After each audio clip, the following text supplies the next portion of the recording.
Look, we get it. You're super excited about going on that cruise with your family, but you need to stop for a second and make sure you do what we're about to talk about in this video. So I'm Jimmy. And I'm Pauline. And we're from Families on the Horizon, and we're going to help you have the best extended vacation you can possibly have with your family. And today we're talking about the things that you need to do before you leave on that cruise with your family to go and have those fantastic adventures on the sea. So the first thing you need to do after you have booked your cruise is to go and book travel insurance.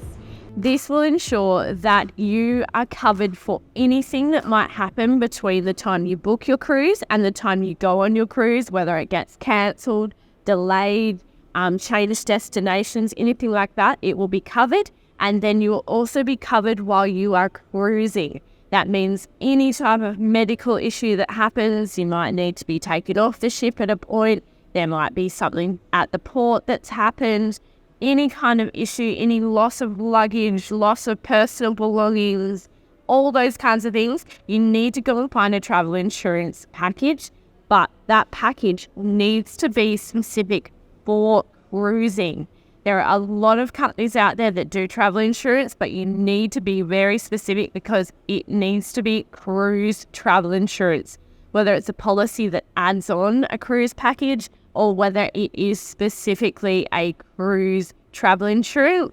And then you also need to be wary that if you are getting to another destination, so say we're on a 16-day cruise, it is taking us to Hawaii. We are then going to be in Hawaii for a few days afterwards, and then we have onward flights after that. So you need to make sure that all of those items are covered, whether you are staying in a place after, whether you've got flights back home, whatever it is, it all needs to be covered under your travel insurance. So the next thing you're going to have to think about before you leave for your cruise, if you're a family, is how you're going to get to the port, and then when you arrive at the destination of the cruise, how you're going to logistically get to your hotel. You don't necessarily want to be thinking about that stuff when you're planning all the other things we're going to be talking about on our list, but it's actually important because if you miss your time when you go to board the cruise, yes, you'll be fine. They will board you a little bit later, but it slows down your adventure. It slows down everyone else. So you've got to remember that on cruise days, Ubers are absolutely packed. Taxis are absolutely packed. They literally are moving 4,000 or 5,000 people to one location. So you're going to be paying a fortune for that. So there's nothing stopping you pre-booking your transportation beforehand, so you can lock in a price and you can save yourself $20 or $30 on the way there. And then on the flip side, on the other end, you can also book an Uber or you can book a taxi from the port so it's ready to go when you get there. That's another thing that I think people underestimate because, you know, it's one thing if you're a couple and you're traveling, you can stand around for an hour, it doesn't matter. But when you got kids hanging off your legs and they're upset and they just want to get to the cruise and they're like, Mum, why can't we board? Dad, why can't we board? It can get quite frustrating. So just something to consider. Make sure to book your transportation beforehand so you don't get hit with the surge pricing. And then when you get to the destination, try and book it beforehand and then you're off to the races. All right, so something else to think about is whether you need a visa for your cruise. You won't need it getting onto the cruise, but you'll need it at the destination you arrive in.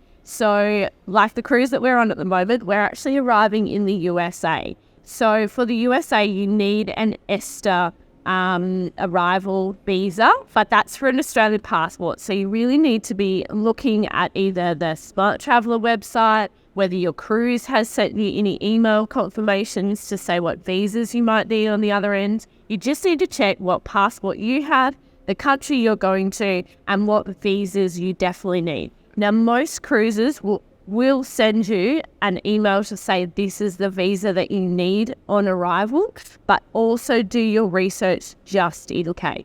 And you don't want to leave this to the last minute. We literally met a wife that was on this cruise without a husband because her husband was Thai and they needed to get a visa for the United States and he couldn't get one.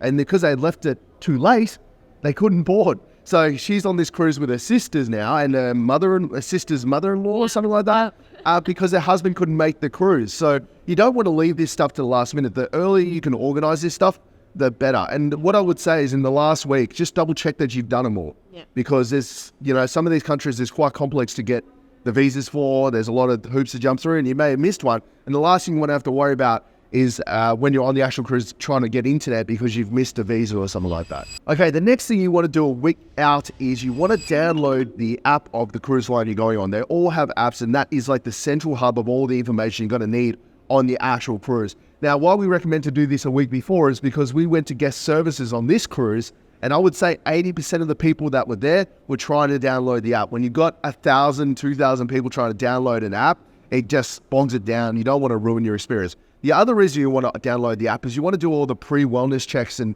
everything. In a post-COVID world with cruising, there's a lot of wellness checks. They ask if you've got a cold or a fever, things like that.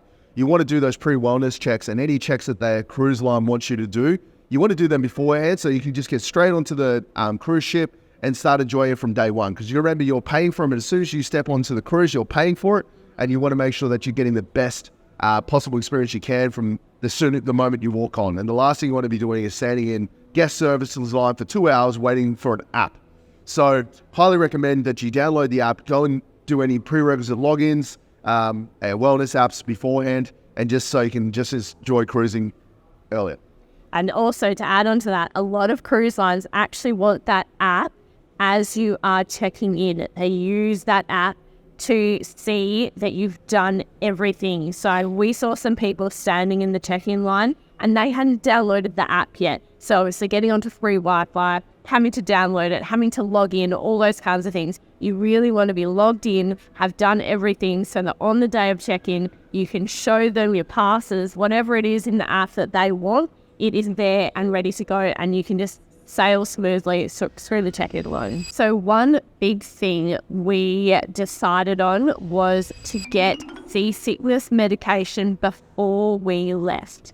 Now, we knew that probably Jimmy was fine and I was probably going to be okay. We didn't know about the children, so we went and got seasickness tablets, and I also found some motion sickness patches that you put behind your ear, these natural ones. So we made sure that we had medication before we travelled.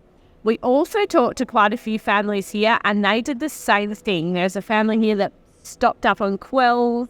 There's another family that stocked up on a different medication. But we also did find out that when you are on the cruise, there is the injection that you can have, which is an antihistamine, which costs about $100 on this cruise. But also they will give you out seasickness medication at guest services. So my recommendation is to take all different sorts of things, whether it's tablets, whether it's natural, whether it's the wristbands that you can put on, and just have a stock of those, because your backup is to go to guest services and get those tablets, because they'll only give you a specific amount for a couple of days at a time. And this is the stingy coming out, right? Like, you've paid for this cruise and you paid for at least 4 people or 3 people if you've got your kids as well. Yeah.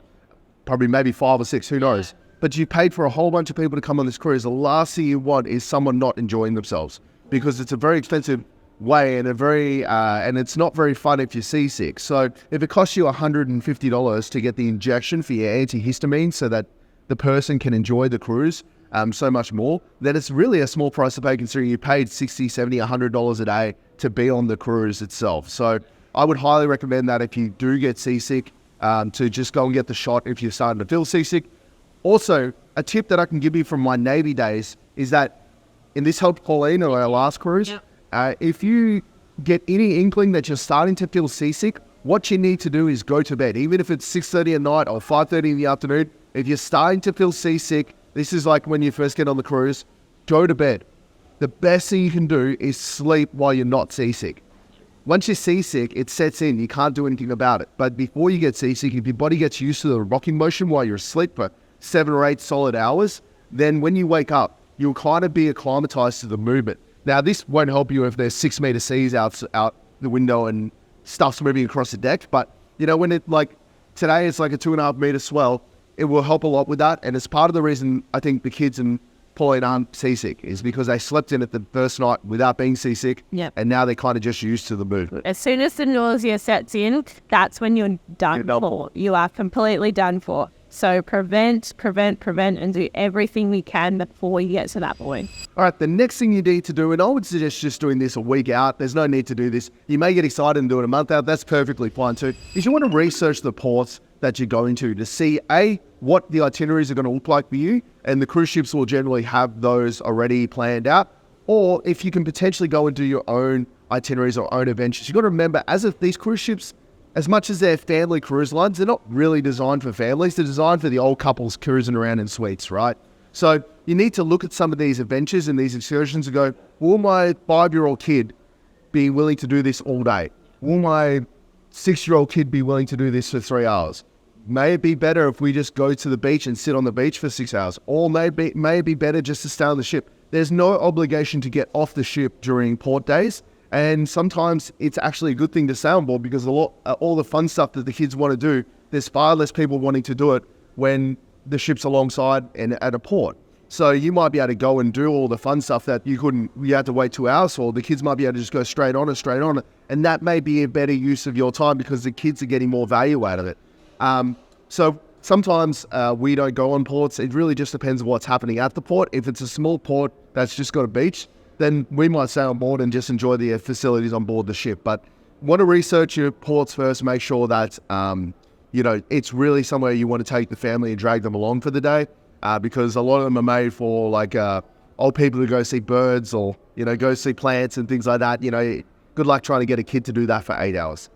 And then also, if it is a tender port, they are going to be horrendous for children because the line to get on the tender off of the ship is going to be busy, and then the line to get back on the ship in tender, you could be standing in the hot sun, you could have kids hanging off of you, they want to just get back, and you've just got to wait for that next tender. So really do think about the tender ports because they can become a logistical nightmare for you and Kim.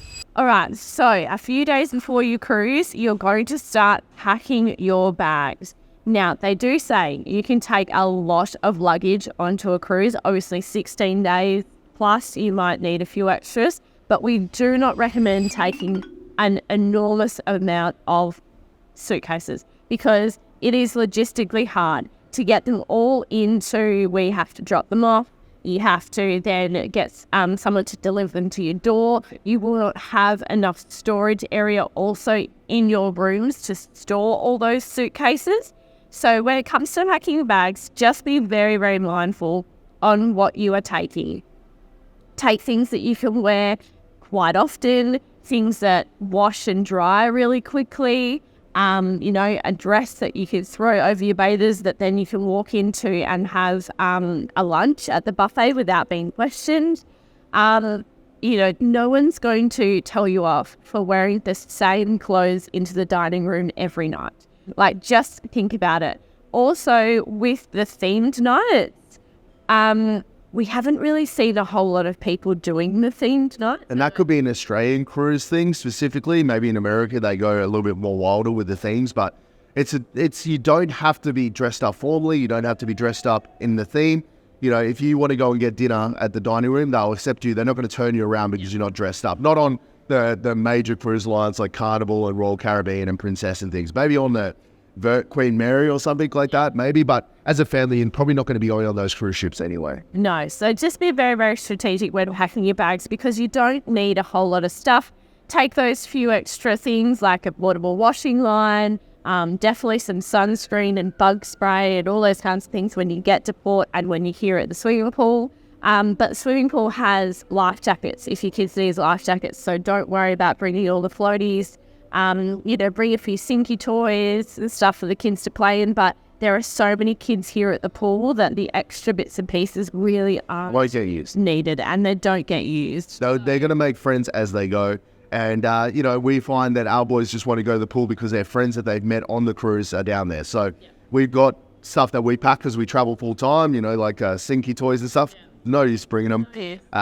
And Pauline is right. There is no room on these cruise ships in inside cabins. There's no room. So you don't want to be bringing 4 suitcases worth of stuff for one for each family member when you can only store 2 suitcases worth of stuff. Exactly. And don't worry about board games or card games. All the ships have them. entertainment type of stuff. Bring, the Switch or an extra, device or something for the kids during rest time. But I wouldn't go over and above bringing all sorts of entertainment because there's just so much stuff here. And just make sure you bring everyone enclosed shoes and socks because there are a lot of things to do on the ship, but they require shoes and socks. And just a quick tidbit on top of packing bags. One thing, this is a little extra bonus. One thing I would highly recommend is that you print out your bag tags and you put them on your bags before you get to the cruise line. So it will save you 5 minutes. It's not a big thing, but it will save you 5 minutes. And again, it's all about getting on this ship as quick as possible and through the check-in process as quick as possible so you can start your adventure sooner rather than later. Yeah, and have a piece of hand luggage with you that has bathers in it and anything you need on the day of entry onto your cruise because obviously you aren't going to get your bags to your room for quite a while. So just throw your bathers in that hand luggage bag and you'll be good. Okay, so the next tip really depends on where you're cruising, but it's something you would have to do beforehand is you need to organize US currency if you don't have ready access to it. So we're lucky we have access to US currency through our business. So our cards actually have US dollars on them. So cruising on a US liner like Royal Caribbean, for instance, where everything's in US dollars is perfectly fine. So we wanted to go buy something, all sorted, we're not going to get charged massive exchange fees.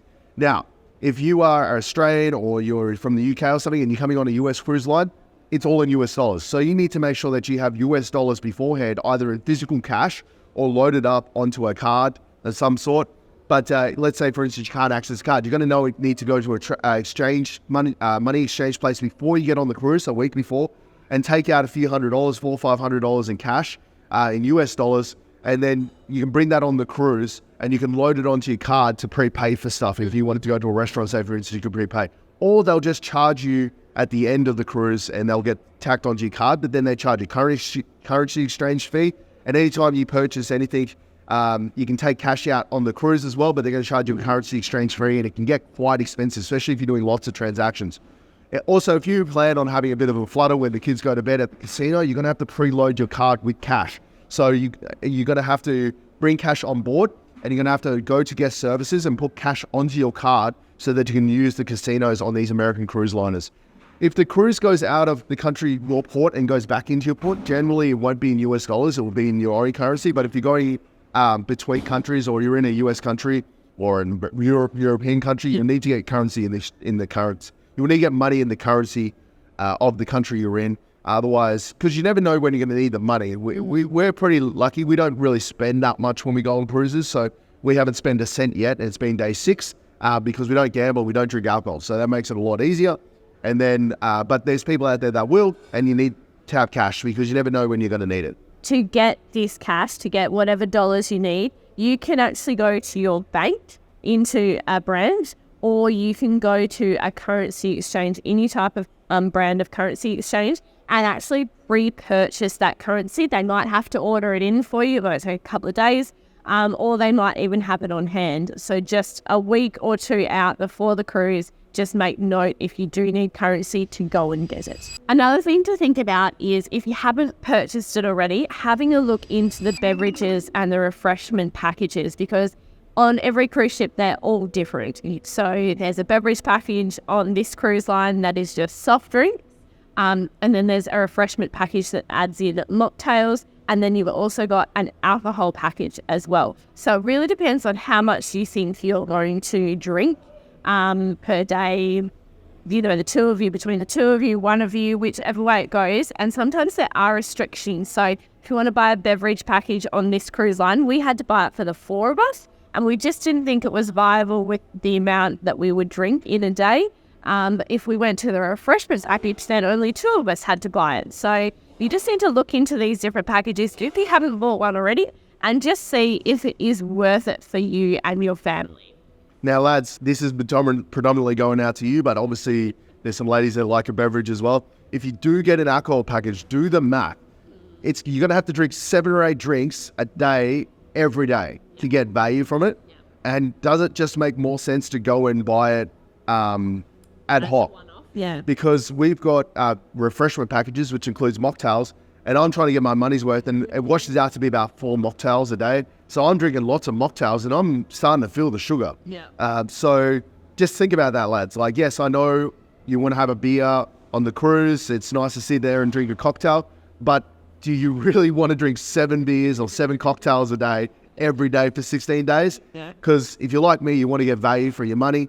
It may make sense not to. Sometimes, and say that, sometimes the cruise lines offer real good deals, or they just make a mistake. We were speaking to someone last night where they got their drinks package for $80 Australian per day for both of them. It was just a mistake in their system. So they need to drink like 2 drinks and they're making money from their endeavors, which is very rare, but you can do that. But yeah, just consider that. Do the math, go like, realistically, am I going to drink 8 drinks? Is my wife going to drink 8 drinks as well?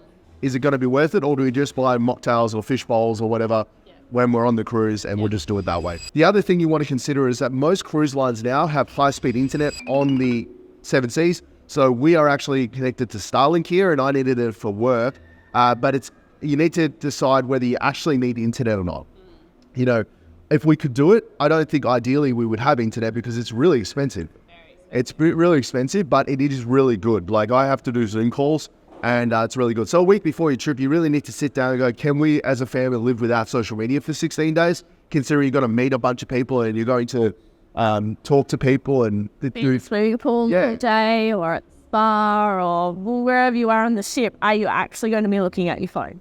And if that's a yes, well, then get it. But if it's not, don't get it. And just remember that you don't need, like, this is talking about Royal Caribbean specifically, you don't need 4 devices. You can get away with 1 device, because every time you disconnect one device, you can add it, you can turn another device on. So you can get, if you don't need the internet simultaneously, it works out really well.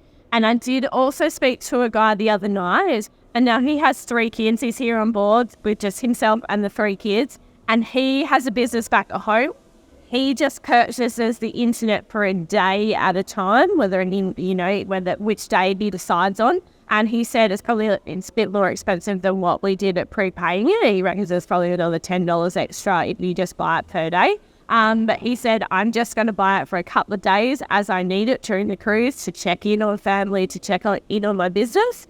And that's also an option. So you don't have to pre-purchase it. You could just come in and decide on which day, because you do get 24 hours. When you do buy it, it is a full 20. We probably should have done that, to be fair. That would have made more sense. Yeah, because then you can buy it specifically for that day. Yeah, because like everything, you want to get the value out of it. So we're using the internet a lot because we got it. But there's only certain days I actually need it. So that would have been a better use, I think. So guys, what do you think about tips? Let us know in the comments. Do you have anything else that families should know a week before they go on their cruise? Leave it in the comments and we'll pin it, and we'll maybe make a future video on that. Also, make sure to subscribe because we've got lots of content on cruising, and we want to make sure that families have the absolute best time possible, because our needs as families are a lot different to Mavis and John that are 75 years old cruising, and they've cruised 150 times. So make sure to subscribe to the channel if you haven't yet, and we'll catch you in the next video.